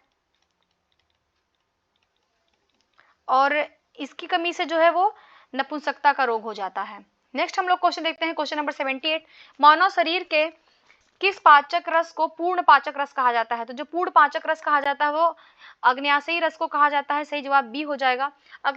जो अग्न्याशयी रस होता है इससे क्या होता है कि ये इसमें जो है 98%, ये भी ध्यान रखिएगा, इसमें जो 98% जल होता है, शेष जो 2% होता है वो लवण और एंजाइम होता है, लवण और एंजाइम होता है। ये जो रस होता है ये क्षारीय होता है, जिसका पीएच होता है ये क्षारीय होता है। और इसका जो पीएच होता है इसका पीएच मान 7.5 से लेकर के 8.3 होता है। ये जो अग्न्यासी रस होता है यहाँ से 3 प्रकार के मुख्य भोज्य पदार्थ जैसे कार्बोहाइड्रेट हो गया, प्रोटीन हो गया और वसा हो गया, इन तीनों को पचाने के लिए जो है वो एंजाइम निकलता है, इसीलिए इसको जो है पूर्ण पाचक एंजाइम कहा जाता है। नेक्स्ट देखते हैं हम लोग 79 नंबर क्वेश्चन, मानव शरीर में दृष्टि एवं श्रवण शक्ति पर नियंत्रण के लिए कौन जिम्मेदार है? तो दृष्टि और श्रवण शक्ति के लिए जो जिम्मेदार है वो है कार्पोराक्वाइड्रीजेमिन, सही जवाब इसका ए हो जाएगा। नेक्स्ट क्वेश्चन देखते हैं हम लोग, क्वेश्चन नंबर 80, निम्न में से कौन सा रोग वायरस जनित रोग है? तो जो वायरस जनित रोग है वो खसरा है, पोलियो है। तो ए और बी सही होने से सही जवाब इसका डी हो जाएगा, उपयुक्त में से एक से अधिक। खसरा रोग जो होता है ये भी ध्यान रखिएगा, जो खसरा रोग होता है ये मार्बेली विषाणु से होता है, जो मार्बेली वायरस होता है इससे होता है। और पोलियो जो होता है ये भी जो है वो वायरस से होने वाला रोग है। और गंजापन जो होता है ये वायरस से नहीं बल्कि ये कवक से होता है, ये कवक से होने वाला रोग है जिसमें टीनिया कैपिटस कवक का नाम है, ये भी ध्यान रखिएगा, टीनिया कैपिटिस। इस कवक से जो है वो गंजापन की बीमारी होती है। नेक्स्ट क्वेश्चन देखते हैं हम लोग, क्वेश्चन नंबर 81। 10 की घात के रूप में टेरा का मान क्या होगा? तो जो टेरा का मान होगा वो 10 की पावर 12 का होगा घात। सही जवाब ए हो जाएगा। और देखिए जो 10 की घात -12 है, जो 10 की घात -12 है इसको पीको कहते हैं, ये भी ध्यान रखिएगा। और जो 10 की घात -15 है इसको फेम्टो कहते हैं। नेक्स्ट क्वेश्चन देखते हैं हम लोग 82 नंबर क्वेश्चन। उपयुक्त कथनों पर विचार करना है और बताना है कि कौन से कथन जो है वो असत्य हैं। तो पहला है ऋणात्मक त्वरण को मंदन कहा जाता है, ये बिल्कुल सही है। और किसान का हल तृतीय श्रेणी के उत्तोलक है, ये भी बिल्कुल सही है। और 1 न्यूटन में 10⁵ डाइन होता है, तीनों ही सही है। इसका सही जवाब हो जाएगा डी, उपयुक्त में से कोई नहीं, क्योंकि जो तीनों हैं वो सही हैं। नेक्स्ट क्वेश्चन हम लोग देखते हैं, क्वेश्चन नंबर 83 है। यदि नीचे आते समय लिफ्ट की डोरी टूट जाए तो व्यक्ति के भार के संबंध में कौन सा कथन जो है वो सत्य होगा? अगर लिफ्ट नीचे आ रही है और उसकी डोरी टूट जाए तो जो व्यक्ति का भार होगा वो अपने भार को बिल्कुल महसूस नहीं कर पाएगा। सही जवाब इसका सी हो जाएगा। नेक्स्ट हम देखते हैं क्वेश्चन नंबर 84। मोम पर दबाव बढ़ने से उसके गलनांक पर क्या प्रभाव होगा? अगर मोम पर आप प्रभाव डालेंगे तो उसका जो गलनांक होगा वो बढ़ जाएगा। सही जवाब इसका बी हो जाएगा। नेक्स्ट क्वेश्चन देखते हैं, क्वेश्चन नंबर 85। माध्यम का ताप बढ़ाने पर ध्वनि की चाल में क्या प्रभाव पड़ता है? अगर कोई भी माध्यम है, अगर उसका टेम्परेचर हम बढ़ा रहे हैं तो जो ध्वनि की चाल होगी वो भी बढ़ जाएगी। सही जवाब इसका बी होगा। नेक्स्ट क्वेश्चन देखते हैं हम लोग, क्वेश्चन नंबर 86। निम्न में से किस पदार्थ की विशिष्ट ऊष्मा सर्वाधिक होती है? तो जो विशिष्ट ऊष्मा सर्वाधिक होती है वो होती है एल्कोहल की। सही जवाब सी हो जाएगा, एल्कोहल की विशिष्ट ऊष्मा सर्वाधिक होती है। नेक्स्ट क्वेश्चन देखते हैं 87 नंबर क्वेश्चन। बर्फ के गलन की गुप्त ऊष्मा का मान कितना होगा? तो जो बर्फ का गलन होता है उसकी गुप्त ऊष्मा का जो मान होगा वो 80 कैलोरी होगा। सही जवाब सी हो जाएगा। नेक्स्ट देखते हैं 88 नंबर क्वेश्चन। लेंस के संबंध में कथनों पर विचार करना है और बताना है कि कौन सा कथन जो है वो सत्य है। तो पहला है उत्तल लेंस में प्रकाश की किरणें अपवर्तन के बाद मुख्य अक्ष पर एक बिंदु पर मिल जाती है, बिल्कुल सही है। जो भी यहाँ पे उत्तल लेंस होता है वहां पे जो भी किरणें आती हैं वो अपवर्तन के बाद वो एक बिंदु पे जो है वो मिल जाती हैं। और सेकंड है कि दूरदृष्टि दोष को दूर करने के लिए उत्तल लेंस का प्रयोग किया जाता है। तो ये बात भी सही है, क्योंकि जो दूरदृष्टि दोष होता है, दूरदृष्टि दोष में क्या होता है कि दूर की वस्तुएं तो स्पष्ट दिखाई देती हैं मगर पास की वस्तुएं जो हैं वो स्पष्ट रूप से दिखाई नहीं देती हैं। और थर्ड है कि उत्तल लेंस की क्षमता ऋणात्मक होती है। तो उत्तल लेंस की जो क्षमता है वो धनात्मक होती है। तो ये तीन जो है वो सही नहीं है, ये गलत है। उत्तल लेंस की जो क्षमता होती है ऋणात्मक नहीं बल्कि धनात्मक होती है। ऋणात्मक जो होती है वो अवतल लेंस की क्षमता होती है। और लेंस की क्षमता को मापने की इकाई डायोप्टर, ये बिल्कुल सही है। इस प्रकार तीन गलत हो जाएगा, तो सही जवाब हो जाएगा 1, 2, 4। सही जवाब बी हो जाएगा। नेक्स्ट हम क्वेश्चन देखते हैं, क्वेश्चन नंबर 89। सूची 1 को सूची 2 से मिलान कर तथा कूट कर सही का उत्तर चुनना है। प्रतिरोध का जो मात्रक होता है वो ओम होता है। चालकता का जो मात्रक होता है वो मोह होता है। और जो नेक्स्ट है कि चुंबकीय क्षेत्र का मात्रक होता है वो टेस्ला होता है। और जो विद्युत शक्ति का मात्रक होता है वो वाट होता है। इस प्रकार जो सही जवाब होगा वो सी हो जाएगा। सी इसका जो है सही जवाब हो जाएगा। 90 नंबर क्वेश्चन देखते हैं, किस वैज्ञानिक के अनुसार परमाणु अविभाज्य कण है? तो जो परमाणु को अविभाज्य कण जब माना गया था, वर्तमान में देखिए ये गलत है, परमाणु जो है अविभाज्य कण नहीं है। लेकिन जिस वैज्ञानिक ने सबसे पहले ये बताया था कि परमाणु जो है वो अविभाज्य कण है, वो बताया था जॉन डाल्टन ने। तो सही जवाब इसका ए हो जाएगा, जॉन डाल्टन। नेक्स्ट क्वेश्चन देखते हैं, क्वेश्चन नंबर 91। निम्न में से कौन सा एक मिश्रण का उदाहरण है? तो जो मिश्रण का उदाहरण है वो इस्पात है। सही जवाब इसका ए हो जाएगा, इस्पात। इस्पात में क्या होता है? लोहा भी होता है, कार्बन भी होता है और कुछ अन्य तत्व भी होते हैं। नेक्स्ट क्वेश्चन देखते हैं हम लोग 92 नंबर क्वेश्चन। हाइड्रोजन क्लोराइड एक गैस है क्योंकि हाइड्रोजन बंध के कारण अणु जो है वो संगुणित हो जाते हैं। तो सही जवाब इसका ए हो जाएगा। नेक्स्ट हम देखते हैं क्वेश्चन नंबर 93। ऑक्सीकरण के संबंध में निम्नलिखित कथनों में से कौन सा कथन सही है? ऑक्सीडेशन के बारे में बताना है। तो देखिए यहाँ पे ऑक्सीडेशन में क्या होता है? इलेक्ट्रॉन का त्याग हो जाता है और जो है विद्युत जो है धनात्मक समूह के अनुपात में वृद्धि होती है। तो सही जवाब ए और सी होगा। इस प्रकार जो सही जवाब होगा वो डी हो जाएगा। डी इसका करेक्ट आंसर हो जाएगा। नेक्स्ट हम क्वेश्चन देखते हैं, क्वेश्चन नंबर 94। निम्नलिखित में से कौन सा जटिल लवण कॉम्प्लेक्स साल्ट का उदाहरण है?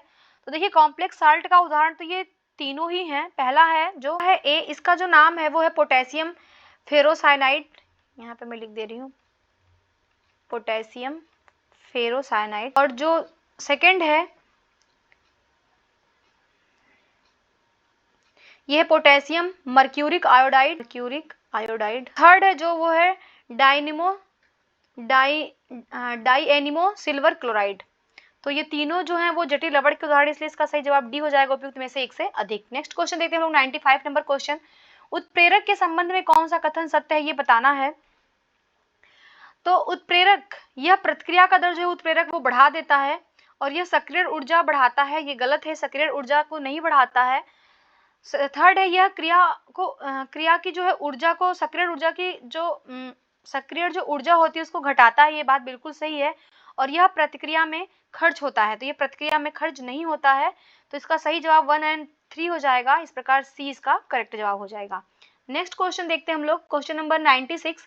खाद्य पदार्थों के परिरक्षण के लिए प्रयोग में लाया जाने वाला रसायन है। तो जो खाद्य पदार्थों का परिरक्षण किया जाता है वो किया जाता है सोडियम बेंजोएट के द्वारा, सही जवाब इसका ए हो जाएगा। नेक्स्ट हम लोग देखते हैं क्वेश्चन नंबर 97। शुष्क सेल में धनात्मक छड़ के रूप में प्रयुक्त होता है। तो जो शुष्क सेल है उसमें धनात्मक छड़ के रूप में ग्रेफाइट का प्रयोग किया जाता है, सही जवाब बी हो जाएगा।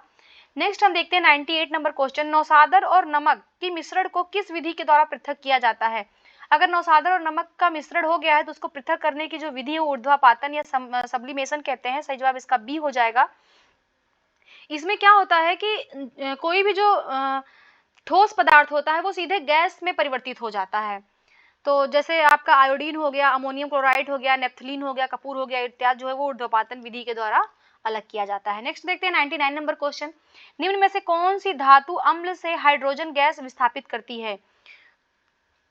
तो जो मैग्नीशियम धातु है, सी इसका सही जवाब होगा। जो मैग्नीशियम धातु है वो अम्ल से हाइड्रोजन गैस जो है विस्थापित करती है। नेक्स्ट देखते हैं 100 नंबर क्वेश्चन। एक ही पदार्थ के अणुओं के बीच जो बल कार्य करता है उसे क्या कहते हैं। तो जो एक ही प्रकार के अणुओं के पदार्थों के बीच जो बल कार्य करता है उसको ससंजक बल कहते हैं, सही जवाब इसका बी हो जाएगा। ससंजक बल जो होता है वो सबसे अधिक ठोस में होता है, उसके बाद से द्रव में होता है और गैस में तो बिल्कुल नगण्य ही होता है। नेक्स्ट हम देखते हैं 101 नंबर क्वेश्चन। बिहार के प्रमुख विभूति हैं और उनके जन्म स्थान के साथ उनका सुमेल करना है। तो राजेंद्र प्रसाद का जन्म कहाँ पे हुआ था। तो राजेंद्र प्रसाद का जन्म जीरादेई सिवान में हुआ था, सही जवाब इसका बी हो जाएगा। और श्री कृष्ण सिंह जो से उनका जन्म जो था वो बरबीघा शेखपुरा जिला में है, यहाँ पे हुआ था। और जयप्रकाश नारायण का जो जन्म हुआ था वो सिताब दियारा सारण जिले में हुआ था। और अनुग्रह नारायण सिन्हा का जो जन्म हुआ था वो पोईवा जो औरंगाबाद जिले में है वहां पे हुआ था। इस प्रकार जो सही जवाब इसका होगा वो सी हो जाएगा। नेक्स्ट क्वेश्चन देखते हैं हम लोग, क्वेश्चन नंबर 102। निम्नलिखित में से कौन रामधारी सिंह दिनकर की रचना नहीं है। तो रामधारी सिंह दिनकर की जो रचना नहीं है ये बताना है। तो देखिए उर्वशी, रेणुका और रसवंती ये तीनों ही जो रचनाएं हैं वो रामधारी सिंह दिनकर की, इसलिए सही जवाब डी हो जाएगा, उपयुक्त में से एक से अधिक। सॉरी उपयुक्त में से कोई नहीं, क्योंकि ये तीनों ही जो रचनाएं वो रामधारी सिंह दिनकर की हैं। देखिए रामधारी सिंह दिनकर का जो जन्म हुआ था ये 1908 में बेगूसराय में हुआ था, ये भी आप ध्यान रखिएगा। इनका जन्म जो है वो बेगूसराय में सिमरिया गांव में हुआ था। और इन्हें जो है वो राष्ट्रकवि के रूप में भी जाना जाता है, इन्हें राष्ट्रकवि के रूप में भी जाना जाता है रामधारी सिंह दिनकर को। नेक्स्ट क्वेश्चन देखते हैं 103 नंबर क्वेश्चन। बिहार के प्रमुख मेले और उनके स्थान में कौन सुमेलित नहीं है। तो जो हरिहर मेला है, हरिहर मेला जो है वो सोनपुर में लगता है, बिल्कुल सही है। और मलमास मेला जो है, मलमास जो मेला लगता है वो राजगीर में लगता है। और जो मंदार का मेला है वो गया में नहीं लगता, ये ध्यान रखिएगा।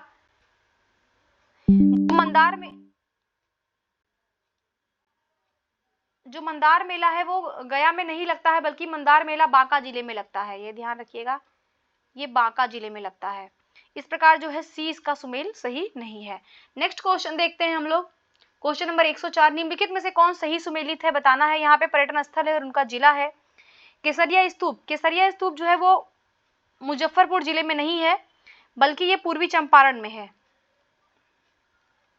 पूर्वी चंपारण में केसरिया स्तूप। लछुआरा जैन मंदिर, लछुआरा जैन मंदिर जो है वो जमुई में है, ये बिल्कुल सही है।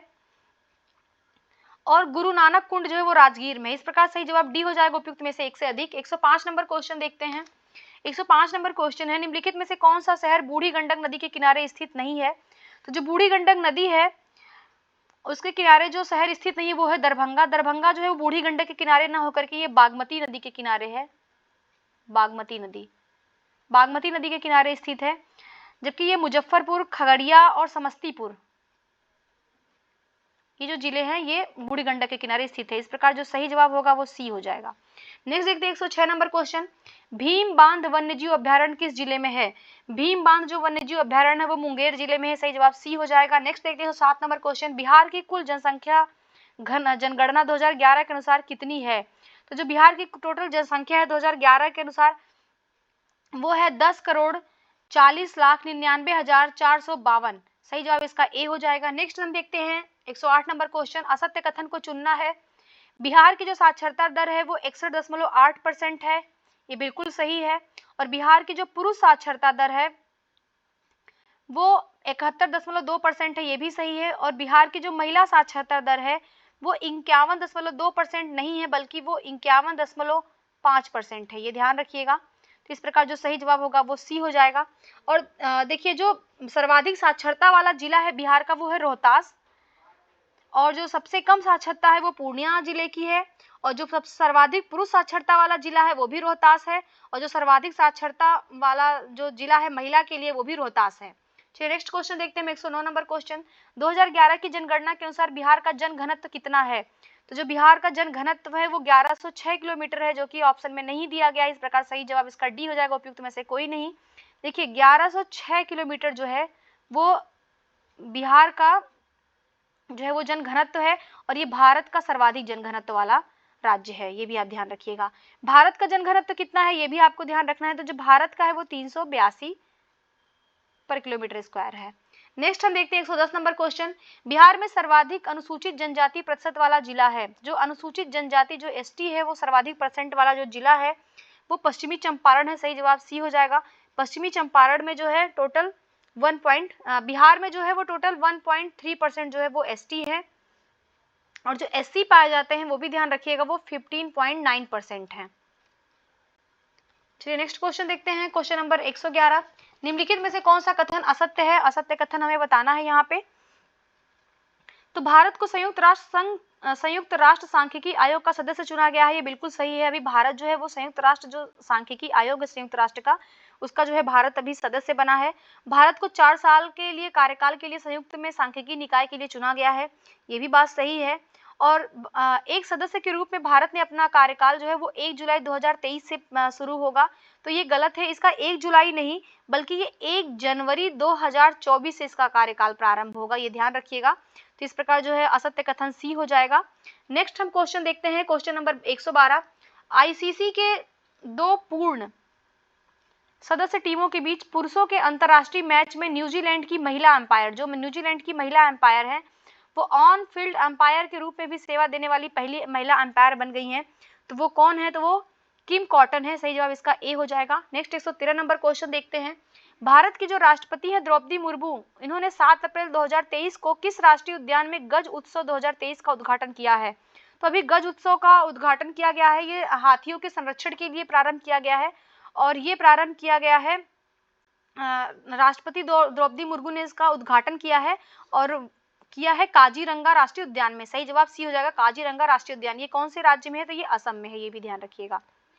नेक्स्ट क्वेश्चन देखते हैं हम लोग 114 number question, India justice report 2022 के अनुसार निम्नलिखित में से किस राज्य ने 1 करोड़ से अधिक आबादी वाले 18 प्रमुख और मध्यम आकार के राज्यों में न्याय प्रदान करने के संदर्भ में शीर्ष स्थान हासिल किया है? तो इसमें जो है कर्नाटक को प्रथम स्थान हासिल हुआ है इंडिया जस्टिस रिपोर्ट में, और ये जो रिपोर्ट है वो टाटा ट्रस्ट के द्वारा जारी किया जाता है, ये भी ध्यान रखिएगा। टाटा ट्रस्ट के द्वारा जो है ये रिपोर्ट जारी किया जाता है। नेक्स्ट 115 नंबर क्वेश्चन देखते हैं, हाल ही में विश्व स्वास्थ्य संगठन ने किन देशों को मलेरिया मुक्त प्रमाणित किया है? तो अभी WHO ने जो है वो 2 देशों को मलेरिया मुक्त घोषित किया है, वो है अजरबैजान और तजाकिस्तान। सही जवाब सी हो जाएगा, अजरबैजान और तजाकिस्तान। नेक्स्ट देखते हैं 116 नंबर क्वेश्चन, फ्रेंच ओपन 2023 में पुरुष एकल वर्ग का खिताब किसने जीता है? तो ये खिताब जो जीता है वो नोवाक जोकोविक ने जीता है। सही जवाब बी हो जाएगा। 117 नंबर क्वेश्चन देखते हैं, मिस वर्ल्ड ऑर्गेनाइजेशन 2023 में होने वाले 71वें मिस वर्ल्ड पेजेंट की मेजबानी के लिए किस देश को चुना गया है? तो इसमें जो है वो भारत को चुना गया है, सही जवाब ए हो जाएगा भारत। भारत जो है वो 27 साल के बाद अब इसकी मेजबानी जो है वो करने जा रहा है। नेक्स्ट क्वेश्चन देखते हैं 118 नंबर क्वेश्चन, कौन सा कथन सत्य है ये बताना है। तो जून 2023 में राष्ट्रपति द्रौपदी मुर्मू को फिजी ने अपना सर्वोच्च नागरिक सम्मान प्रदान किया है। और सेकंड है मई 2023 में प्रधानमंत्री नरेंद्र मोदी को सूरीनाम ने अपना सर्वोच्च नागरिक सम्मान प्रदान किया है। देखिए दोनों ही स्टेटमेंट जो है वो गलत है, क्योंकि जो द्रौपदी मुर्मू को जो सम्मान दिया है वो सूरीनाम ने दिया है, न कि फिजी ने दिया है, और प्रधानमंत्री को सूरीनाम ने नहीं बल्कि फिजी ने दिया है। ये दोनों अपोजिट करेक्टली मैच है। तो इस प्रकार जो इसका सही जवाब होगा वो हो जाएगा डी, उपयुक्त में से कोई नहीं। नेक्स्ट क्वेश्चन देखते हैं हम लोग 119 नंबर क्वेश्चन, भारत में चक्रवात मोचा से प्रभावित किस देश में लोगों को मानवीय सहायता प्रदान करने के लिए ऑपरेशन करुणा प्रारंभ किया है। तो भारत ने जो है ऑपरेशन करुणा जो प्रारंभ किया है वो म्यांमार में जो चक्रवात मोचा आया था उससे प्रभावित लोगों की मदद करने के लिए प्रारंभ किया है। ये जो चक्रवात मोचा है इसका नामकरण यमन ने किया है, ये भी ध्यान रखिएगा, इसका जो नामकरण है उसका यमन ने नाम दिया है मोचा। नेक्स्ट देखते हैं क्वेश्चन नंबर 120, खेलो इंडिया यूनिवर्सिटी गेम्स 2023 के संबंध में कौन सा कथन असत्य है, असत्य कथन बताना है। तो इसका आयोजन जो है मध्य प्रदेश में किया गया, बिल्कुल गलत है। इसका आयोजन जो है वो उत्तर प्रदेश में किया गया है, और उत्तर प्रदेश में भी ये 4 शहरों में हुआ, ये भी ध्यान रखिएगा। वो 4 शहर हैं, लखनऊ में किया गया है, वाराणसी में किया गया है, लखनऊ में, वाराणसी में, गोरखपुर में किया गया है, और इसके अलावा वो गौतम बुद्ध नगर में किया गया है।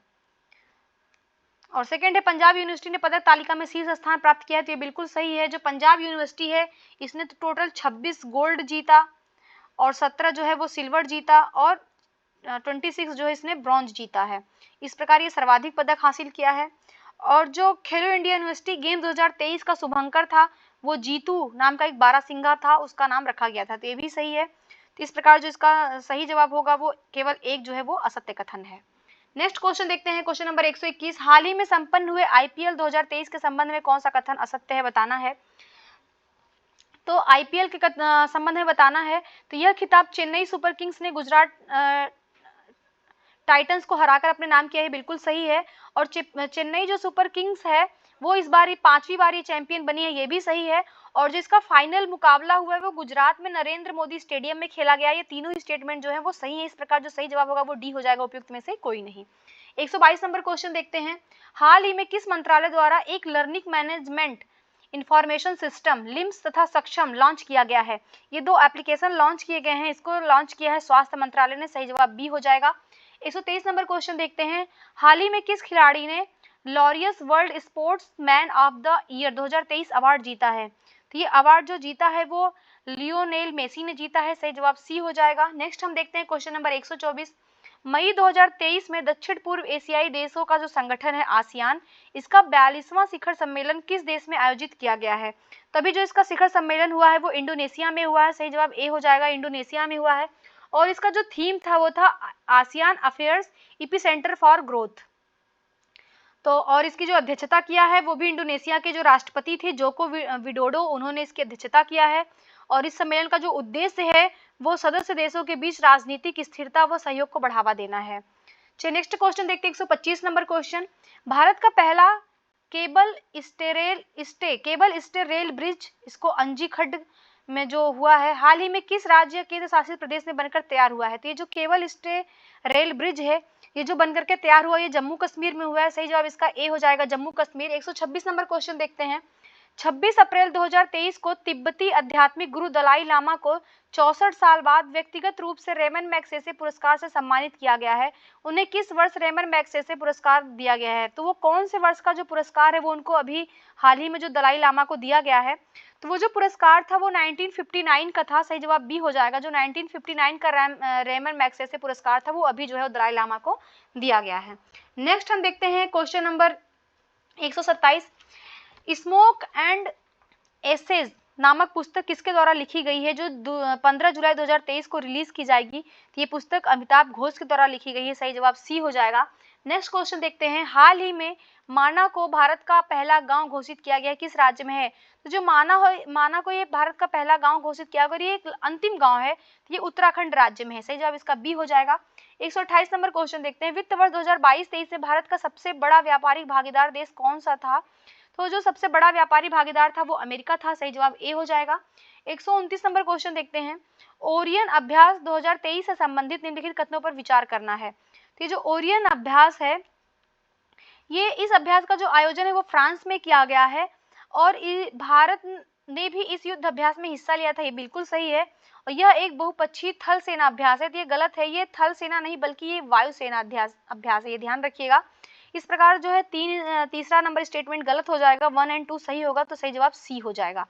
130 नंबर क्वेश्चन देखते हैं, केंद्रीय विद्युत और नवीन एवं नवीकरणीय ऊर्जा मंत्रालय द्वारा जारी राज्य ऊर्जा दक्षता सूचकांक 2022 में कौन सा राज्य जो है वो शीर्ष पे रहा है?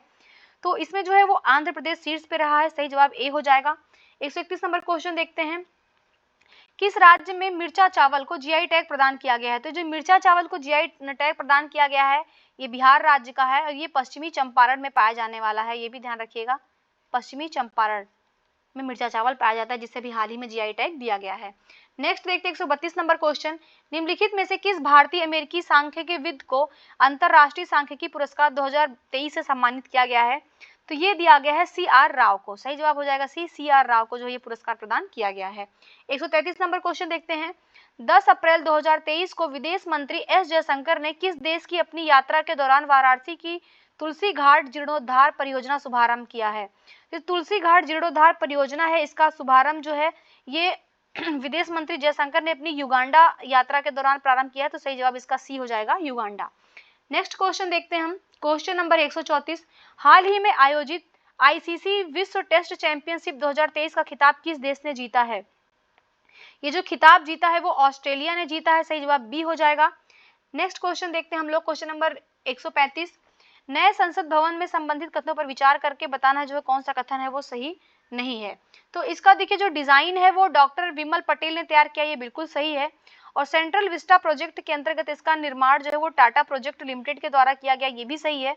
इसके 3 मुख्य द्वार को जो है वो ज्ञान द्वार, शक्ति द्वार और कर्म द्वार जो है नाम दिया गया है। तो ये तीनों ही स्टेटमेंट जो है वो सही है। इस प्रकार जो इसका सही जवाब होगा वो हो जाएगा डी, उपयुक्त में से कोई नहीं, अर्थात ये तीनों ही स्टेटमेंट क्या है वो करेक्ट है। नेक्स्ट हम देखते हैं 136 नंबर क्वेश्चन, हाल ही में किस राज्य ने महिलाओं के लिए कार्यस्थल को सुरक्षित बनाने के उद्देश्य से साहस पहल की शुरुआत किया है? ये जो साहस पहल है इसका जो शुरुआत किया है वो प्रारंभ किया है तेलंगाना सरकार ने। सही जवाब बी हो जाएगा, तेलंगाना सरकार ने। तेलंगाना सरकार अपने यहाँ की महिलाओं के जो कार्यस्थल पे हैं उनके लिए कोई यौन शोषण ना हो सके, इन चीजों को ध्यान में रखते हुए इस पहल का शुभारंभ किया है। नेक्स्ट क्वेश्चन देखते हैं 137 नंबर क्वेश्चन, बिहार के सभी मेडिकल कॉलेज अस्पतालों को मरीज फ्रेंडली बनाने के उद्देश्य से उप मुख्यमंत्री तेजस्वी यादव द्वारा हाल ही में किस मिशन की शुरुआत की गई है? तो जो मिशन की शुरुआत की गई है वो है मिशन परिवर्तन। सही जवाब सी हो जाएगा। नेक्स्ट क्वेश्चन देखते हैं 138 नंबर क्वेश्चन, बिहार के किस जिले में राज्य का पहला वन्य जीव अस्पताल खोला जाएगा? तो बिहार का जो पहला वन्य जीव अस्पताल खोला जा रहा है वो मुजफ्फरपुर जिले में खोला जा रहा है। सही जवाब इसका ए हो जाएगा। नेक्स्ट देखते हैं 139 नंबर क्वेश्चन, बिहार में कृषि रोड मैप 4 कब लागू किया गया है? ये जो कृषि रोड मैप 4 जो लागू किया गया है 1 अप्रैल 2023 को किया गया है। सही जवाब इसका ए हो जाएगा। 140 नंबर क्वेश्चन देखते हैं, मणिपुर में हिंसा की घटनाओं की जांच के लिए केंद्र सरकार द्वारा मणिपुर में हिंसा की घटनाओं की जांच के लिए किसकी अध्यक्षता में जो है वो 3 सदस्यीय जांच आयोग का गठन किया गया है? अभी जो हाल ही में मणिपुर में जो हिंसा हुई है उसकी उन हिंसाओं की जांच करने के लिए जो है 3 सदस्यीय एक जांच आयोग का गठन किया गया है और उसके जो अध्यक्ष हैं वो हैं न्यायमूर्ति अजय लांबा जी। सही जवाब इसका ए हो जाएगा, अजय लांबा। नेक्स्ट देखते हैं हम लोग 141 नंबर क्वेश्चन। अब यहाँ से 10 क्वेश्चन जो होंगे वो मैथ के क्वेश्चन होंगे। तो पहला है ए तथा बी किसी काम को 12 दिनों में करते हैं, ए अकेला उस काम को 8 दिनों में करता है, बी बचे हुए काम को अकेला 20 दिनों में करता है, तो बी अकेला पूरे काम कितने दिनों में करेगा? तो बी वो टोटल काम जो है वो 36 दिनों में करेगा। सही जवाब इसका सी हो जाएगा। नेक्स्ट क्वेश्चन देखते हैं 142 नंबर क्वेश्चन, बिना रुके एक आदमी किसी निश्चित दूरी को 42 किलोमीटर पर हावर की औसत चाल से तय करता है और उसी दूरी को रुक रुक कर 28 किलोमीटर पर हावर की औसत चाल से वो तय करता है, तो ज्ञात करें कि प्रति घंटा कितना मिनट वो रुकता है। तो वो जो प्रति घंटा रुकता है वो 20 मिनट रुकता है। वो टोटल 20 मिनट रुकता है। ऑप्शन में न होने के लिए सही जवाब इसका डी हो जाएगा। नेक्स्ट देखते हैं 143 नंबर क्वेश्चन। एक परीक्षा में 65% छात्र जो है गणित में पास हुए और 48% छात्र जो है भौतिकी में उत्तीर्ण हुए, 30% छात्र दोनों में उत्तीर्ण हुए। याद करें कि कितने प्रतिशत विद्यार्थी जो है दोनों में अनुत्तीर्ण हो गए, फेल हो गए। तो जो फेल हुए यात्री हैं वो टोटल 17% है। सही जवाब इसका ए हो जाएगा। 144 नंबर क्वेश्चन देखते हैं। 5,000 रुपए के धन का 2 वर्ष के चक्रवृद्धि ब्याज तथा साधारण ब्याज का अंतर जो है वो 72 रुपए है। तो वार्षिक ब्याज की दर क्या है? तो जो ब्याज की दर है वो 12% है। सही जवाब सी हो जाएगा। नेक्स्ट क्वेश्चन देखते हैं 145 नंबर क्वेश्चन। वह छोटी से छोटी संख्या ज्ञात करें जिसे क्रम से 12, 15, 16 से भाग देने पर 7, 10 तथा 11 शेष बचे। तो वो जो छोटी से छोटी संख्या वो 235 है। सही जवाब इसका बी हो जाएगा। 146 नंबर क्वेश्चन देखते हैं। इसको अगर हम सॉल्व करेंगे तो इसका जो आंसर आएगा वो 0.86 आएगा। सही जवाब बी हो जाएगा। 147 नंबर क्वेश्चन देखते हैं। श्रृंखला में गलत संख्या ज्ञात करनी है, तो जिसमें जो गलत संख्या होगी वो 135 है। सही जवाब सी हो जाएगा। 148 नंबर क्वेश्चन देखते हैं। यदि ए बी से छोटा है लेकिन सी से लंबा है, ए डी से छोटा है लेकिन सी से लंबा है, डी बी से छोटा है लेकिन ए से लंबा है, तो सबसे छोटा व्यक्ति कौन है? तो जो सबसे छोटा व्यक्ति है वो सी है। तो सही जवाब इसका बी हो जाएगा। सी जो है वो सबसे छोटा है। 149 नंबर क्वेश्चन देखते हैं। ए और बी बहनें हैं। डी की माता ए है, बी की एक पुत्री सी है जो एफ से विवाहित है, ए का पति जो है वो जी है, और सी तथा डी से क्या संबंध है? ये ब्लड रिलेशन का क्वेश्चन है और इसका जो सही जवाब होगा वो मौसेरी बहन है। सही जवाब बी हो जाएगा। 150 नंबर क्वेश्चन देखते हैं और ये इस टेस्ट का लास्ट क्वेश्चन है। दिए गए पैटर्न का ध्यानपूर्वक अध्ययन करें और उसी संख्या का चयन करें जो प्रश्न चिन्ह के स्थान पे आएगी। जो प्रश्न चिन्ह के स्थान पे आएगी 261 आएगी। सही जवाब इसका बी हो जाएगा।